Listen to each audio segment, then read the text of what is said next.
Hi medias, இன்றைக்கி காலையில் நம்ம வீட்டில் என்ன சாப்பாடுன்னு பார்த்தீங்கன்னா தக்காளி சாப்பாடு, கொஞ்சமாக சிக்கன் குழம்பு, அதுக்கப்புறம் பார்த்திங்கன்னா வாழைப்பழ சிப்ஸு.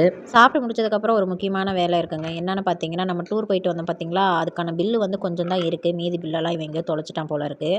அதனால் வந்து யார் யாருக்கு எவ்வளோ அட்வான்ஸ் கொடுத்துருக்கோம், என்னென்ன செலவு பண்ணோம், எங்கெங்கே செலவு பண்ணோம், அதெல்லாம் கணக்கு பார்த்துட்டு ஆளுங்களை டூர் கூட்டிகிட்டு போகிறதுக்கு முன்னாடி பார்த்தீங்கன்னா நம்ம அட்வான்ஸ் மட்டும்தான் கொடுத்து கூட்டிகிட்டு போனோம். இப்போ வந்து அவங்களுக்கு நம்ம சம்பளம் கொடுக்கணும். ஏன்னா சம்பளத்தை பெண்டிங் வச்சு தான் நம்ம அவங்கள கூட்டிகிட்டு போனோம்.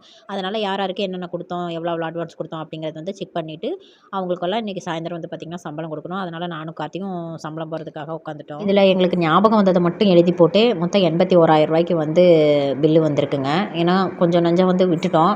அதெல்லாம் அப்புறம் சேர்த்து பார்த்தே மொத்தம் வந்து பார்த்திங்கன்னா 81,000 ரூபா வந்திருக்கு. இது ஆளுங்களுக்கான அமௌண்ட்டை வந்து பிரித்தா அது ஒரு தனியாக ஒரு 61,000 ரூபா வருது. இப்போ நாங்கள் ஆளுங்களுக்காக செலவு பண்ணது வந்து பார்த்திங்கன்னா அந்த பொது செலவில் வந்து நாங்கள் எல்லாருமே ஷேரிங் தான். அது ஒரு 60,000 ரூபா. அது இல்லாமல் நாங்கள் தனிப்பட்ட முறையில் செலவு பண்ணது வந்து பார்த்திங்கன்னா ஒரு 20,000 ரூபா வந்துருச்சு. இப்போ வந்து பார்த்திங்கன்னா கார்த்திகையில் வந்து அமௌண்ட் இல்லைங்க. அதனால் வந்து அவன் உண்டியில் இருக்க அமௌண்ட்டை எடுத்துடலாம் அப்படின்னு சொல்லிட்டான். ஏன்னா நம்மளை நம்பி தான் அந்த 20 பேருமே இருக்காங்க. நம்மக்கிட்ட வேலை செய்கிற அந்த 20 பேருமே நம்மளை நம்பி தான் இருக்காங்க. நம்ம ஊருக்கு போயிட்டு வந்ததும் நம்ம கையில் காசு இல்லை அப்படிங்கிற மாதிரி தானே அவங்க கையிலையும் காசு இல்லாமல் இருக்கும் அப்படின்னு சொல்லிட்டு தான் நானும் கார்த்தி சரி நம்ம உண்டியில் போட்டு வச்சிருந்த காசை எடுத்துருவோம் அப்படின்னு சொல்லிட்டு உண்டியில் இருக்க காசை வந்து நாங்கள் 2 பேருமே எடுத்துட்டோம். இந்த அமௌண்ட்டை சேவ் பண்ணுறதுக்கு வந்து கார்த்தி ரொம்பவே கஷ்டப்பட்டான். ஏன்னா நான் ஒர்க் பண்ண அந்த காசெல்லாம் நான் கையிலேயே வாங்கிடுவேன்.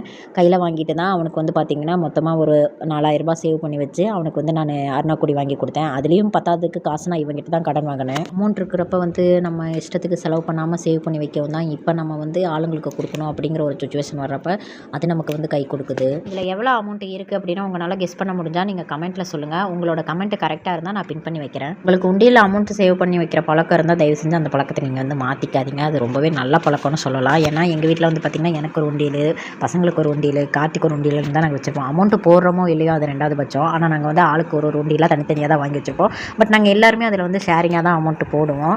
அது அவ்வளோவா எடுக்க மாட்டோம். இந்த மாதிரி கஷ்டமான சூழ்நிலையில் எடுத்துக்கலாம் அப்படின்ட்டு. இந்த வீடியோ பிடிச்சிருந்துச்சுன்னா லைக் பண்ணிக்கோங்க. உங்களோட கருத்து என்னங்கிறத கமெண்ட்டில் சொல்லுங்கள்.